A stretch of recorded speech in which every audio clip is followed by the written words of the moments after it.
맛있고 지역 특색이 있고 가성비 좋고 비주얼 좋고 이런 것들이 충족되어 있는데 매출이 안 나오고 사람들이 이 메뉴에 돈을 안 쓰는 경우들이 너무 많아요. 정말 너무 많습니다. 저는 굉장히 다양한 브랜드, 다양한 업체와 메뉴를 만들다 보니까 메뉴를 만들 때 메뉴 개발이 필요한 게 아니고 메뉴 기획이 필요하다는 생각을 좀 많이 했습니다. 보시면 우리가 어떤 외식업을 하든 보통적으로 통상적으로 이래요. 신메뉴를 개발해야겠다. 그러면 내 기본 짬바가 있으니까 주방에 들어가서 메뉴를 막 만듭니다. 아니면 인스타나 다른 데 가서 이 메뉴가 좀 괜찮아 보여 하는 걸 벤치마킹해서 내가 만듭니다. 그리고 내가 만들어 봤더니 맛있어. 그럼 직원들 앉혀놓고 테스트를 합니다. 야, 이거 어때? 이거 어때? 이거 어때? 괜찮습니다. 괜찮습니다. 오케이, 얼마에 팔까? 15,000원에 팔자. 고! 하고 팝니다. 안 나가죠? 지금 이 공정 중에 이거를 사 먹을 사람들이 뭘 필요로 하는지는 1도 고민이 들어가 있지 않아요. 그냥 우리끼리 고민하고 만든 겁니다. 내가 해온 메뉴 개발의 방식이 있으니까, 내가 해온 사업의 경력이 있으니까 이걸 만들어서 사람들이 먹어라! 라고 던집니다. 근데 이 사람들은 이게 필요가 없는 거예요. 그래서 저는 메뉴 개발이 아닌 메뉴 기획을 해야 된다. 그리고 실제로 메뉴 기획을 한 다음에 레시피를 뽑아야 된다라고 늘상 주구장창 주장하고 다니는 사람입니다. 볼게요. 맥도날드죠. 맥도날드에서 그나마 제일 많이 나가는 메뉴 2개를 들고 왔습니다. 하나는 메뉴 개발로 만들어진 거고 하나는 메뉴 기획으로 만들어진 거예요. 얘가 메뉴 기획으로 만들어진 겁니다. 빅맥 같은 경우는 디트로이트 지역에서 처음 나왔어요. 근데 그때 디트로이트가 자동차 산업 도시잖아요. 우리나라 울산의 현대중업 같은 느낌으로 사람들이 다 대부분이 자동차 만드는 노동자들이란 말이에요. 그럼 그 친구들이 점심에 와서 햄버거를 먹는데 하나 먹으면 승이 안 차죠. 그리고 이제 이걸 먹고 뭐 포만감이 없다 막 이렇게 하는데 더블버거 이런 거 먹기엔 또 비싸. 그러다 보니까 그러면 중간에 빵 하나 더 끼자. 그러면 사람들이 포만감이 늘어날 것이다 라는 가정을 가지고 그 다음에 레시피를 개발을 한 거예요. 결국에 우리 매장에 제일 많이 오는 사람들이 뭐가 필요로 할까를 고민을 하고 메뉴를 만드니까 이런 메뉴가 나오는 겁니다. 실제로 미국의 햄버거 블라인드 테스트를 30개를 한 게 있어요, 브랜드가. 그 중에 맥도날드 빅맥이 29위를 했습니다.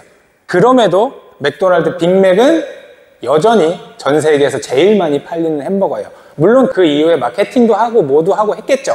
하지만 그 베이스 자체가 내가 이 햄버거를 어떻게 하면 맛있게 만들까가 아니라 우리 매장에 오는 대부분의 사람들이 지금 요즘에는 타겟 고객이라고 하죠. 타겟 고객들이 어떤 거를 우리 매장에서 기대를 하고 어떤 게 충족되면 다른 햄버거 집에 안 가고 우리 집에 올까를 고민을 하고 만든 거죠.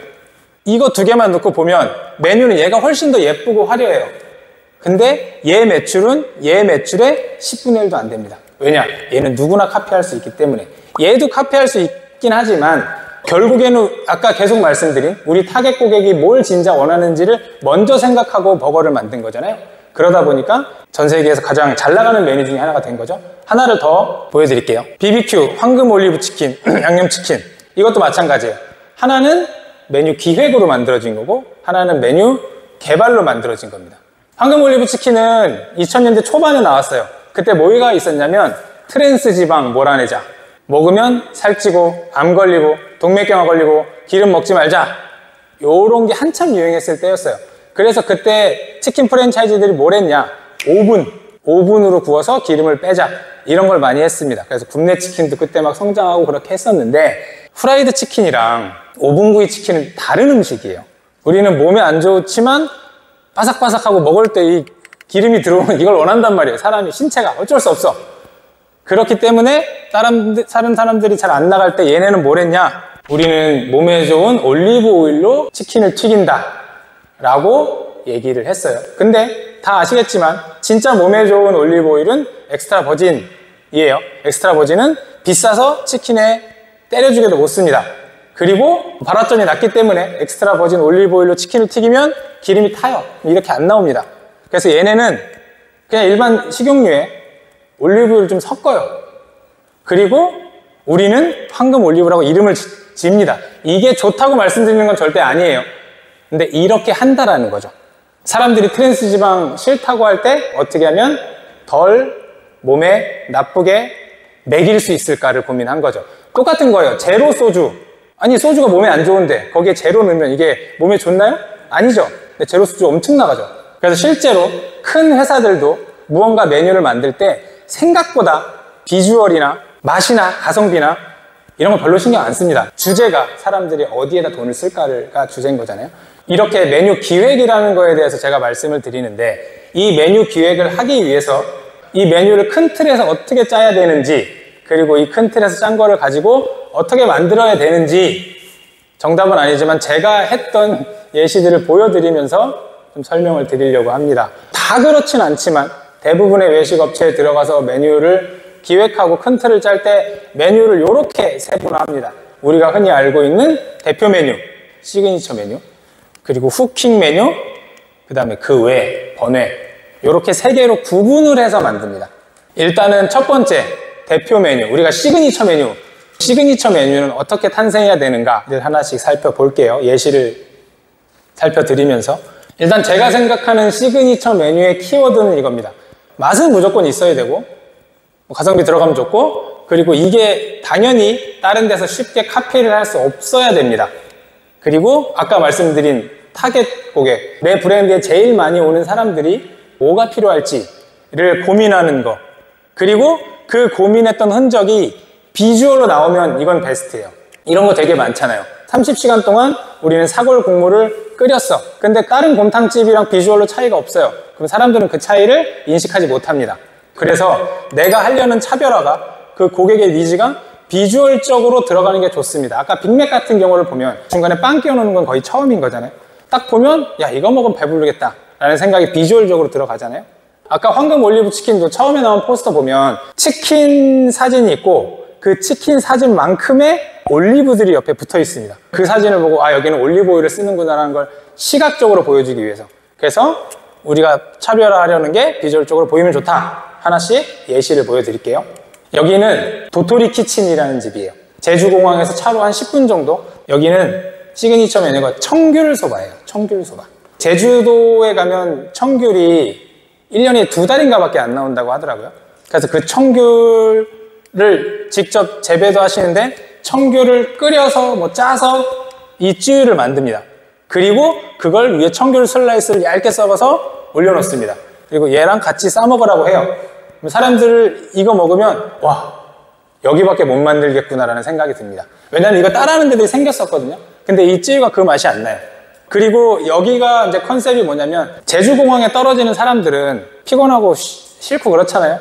그 약간 힘들고 짜증남이 요거 하나 먹으면 그냥 끝납니다. 공항에서 내린 사람들이 개운함을 느꼈으면 좋겠다.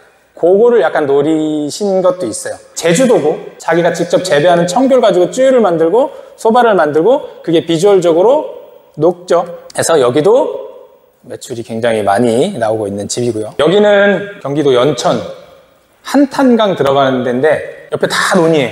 근데 이 집은 화덕생선구이집인데 장갈비구이라는 걸 팔아요. 굴비에다가 본인이 만든 장소스 같은 거를 재워서 화덕에다 구워주고, 그리고 손님이 오면 직원들이 목장갑에다 비닐장갑 끼고 뼈만 이렇게 쓱 발라서 뼈만 들고 가버립니다. 그것 때문에 여기가 사람들이 바글바글해요. 여기 타겟은 서버가 화덕에서 구워서 가지고 와서 뼈도 발려주니까 어르신들 모시고 오는 가족들이 굉장히 많습니다. 지금 제가 말씀드린 시그니처 메뉴를 판매하는 곳들 대부분은 우리 매장에 오는 손님들이 무엇을 원하고 이분들한테 맛있는 거, 가성비 좋은 거 이런 거 말고 그 이외의 것들이 뭐가 있는지를 고민해서 다 만든 집들입니다. 그래서 시그니처 메뉴는 이런 고민들이 필요하다. 그리고 이 시그니처를 메뉴를 가지고 있는 사업장이 사업을 할 수 있는 기준선상에 있다고 저는 생각을 해요. 이게 갖춰졌다는 전제하에 우리는 이제 후킹 메뉴를 만들죠. 많은 분들이 시그니처 메뉴랑 후킹 메뉴랑 되게 헷갈려 하세요. 왜냐면 후킹 메뉴는 대부분 비주얼이 좋거든요. TV 같은 거 보면 해물탕집인데 뚜껑이 안 덮일 만큼 해물 넣고 막 낙지가 기 나오고 막 이런 거 나오잖아요. 이제 그게 시그니처 메뉴라고 다들 생각을 하시고 우리도 그런 메뉴를 만들어야겠다라고 만듭니다. 그럼 그런 메뉴를 만들면 뭐가 안 좋으냐? 그렇게 비싸게 팔 수는 없어요. 왜냐? 가성비가 있어야지 사람들이 오니까. 근데 그걸로 소문이 나면 사람이 많이 와도 남지가 않아요. 그냥 그것만 팔다 끝나는 겁니다. 할인이랑 똑같아요.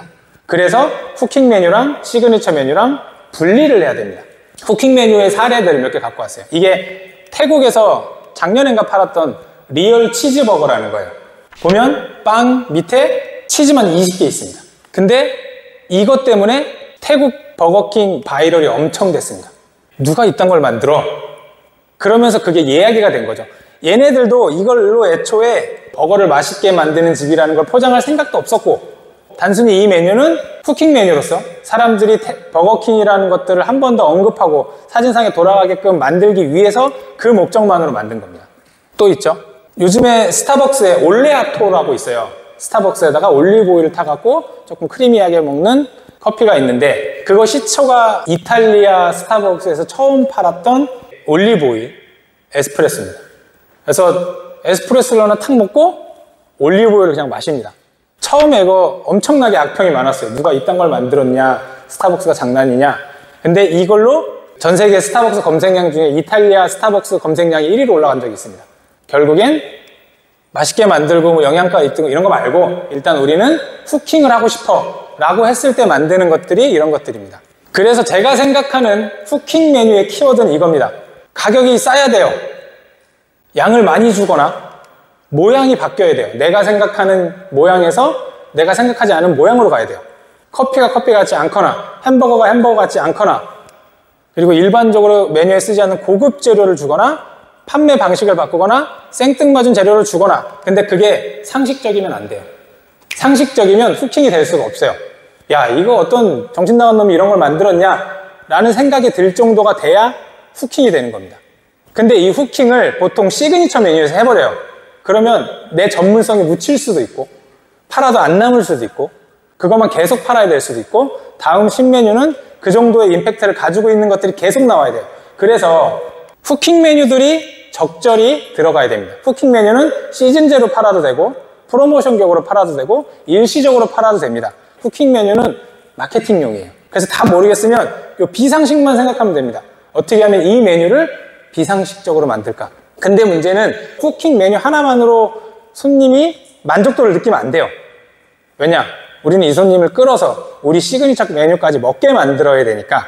그래서 대부분 후킹 메뉴들은 양이 작거나 디저트거나 아니면 메인 메뉴랑 어울리는 것들로 구성을 많이 합니다. 사례를 하나씩 보여드릴게요. 이거는 이제 지금은 좀 주춤한데, 팔도 도시락 얘가 아무것도 한 게 없어요. 그냥 양만 미친 듯이 늘린 겁니다. 그리고 얘가 18,000원인가 팔았어요. 안 팔려도 상관없습니다. 왜? 사람들이 이걸로 가지고 이야기를 하니까. 와, 여기 컵라면이 이렇게 커졌네. 와, 신기하다. 이러면서 이 브랜드 이미지를 높이는데 그 용도로만 만든 겁니다. 이게 거의 원조격이죠. 일본에 가면 뭐 전보 라멘 이래가지고 이따만한 거 다 먹으면 공짜 뭐 이런 거 있잖아요. 그것도 결국엔 후킹 메뉴인 겁니다.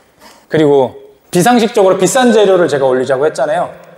짜장면인데 짜장면보다 이 위에 올라가 있는 스테이크랑 송로버섯이 훨씬 더 비쌀 겁니다. 그리고 스시코우지에서 했던 우니 라멘, 이 컵라면 하나에 600원짜리 가져다가 한 5,000원은 될 법한 우니를 때려 넣어주죠. 그렇다고 이거 하나 먹고 사람들이 가지는 않을 거잖아요. 이거 먹고 이제 회를 먹고 하겠죠. 그리고 볶음밥에다가 신라면 스프 이렇게 해갖고 꽂아주고 주는 거. 이거는 만두인데 치즈 녹여서 교자처럼 만들어준 거. 메뉴를 만드는, 표현하는 방식이 다른 겁니다. 그리고 이제 아까 제가 말씀드린 거, 후킹 메뉴를 만드는 건 좋아요. 비상식적으로 크게 주고 다르게 주고 새로운 걸 주고 하는 건 좋은데, 사람들이 이 후킹 메뉴만 먹고 만족하면 안 됩니다. 만족하면 내 사업에는 아무런 도움이 되지 않아요. 그래서 후킹 메뉴랑 시그니처 메뉴랑은 구분해서 생각을 하셔야 돼요. 그리고 그 외에 사이드, 뭐 상차림, 추가 메뉴, 음료, 주류 이런 것들을 저는 이제 시그니처와 후킹 그 외로 보는데, 얘네의 키워드는 주 메뉴, 그러니까 내가 파는 시그니처 메뉴를 차별화하는데 목적이 있습니다. 여기는 913 장군집이라고 되게 오래된, 한 40년 된 집인 것 같은데, 얘네는 연탄 부속고기들을 파는데 여기에 들어가는 그 주물럭 양념을 파에다가 버무려서 양은 도시락에다 줍니다. 그러면 이렇게 같이 구워서 싸 먹습니다. 이 부속고기를 파는 데는 많은데 이 대파를 파는 데들이 없습니다. 그리고 이 파를 따라하는데 이 파의 맛을 못 내요. 그래서 이 집은 이거보다 이게 유명한 집이 됐고 이거 추가로 3,000원을 받았습니다.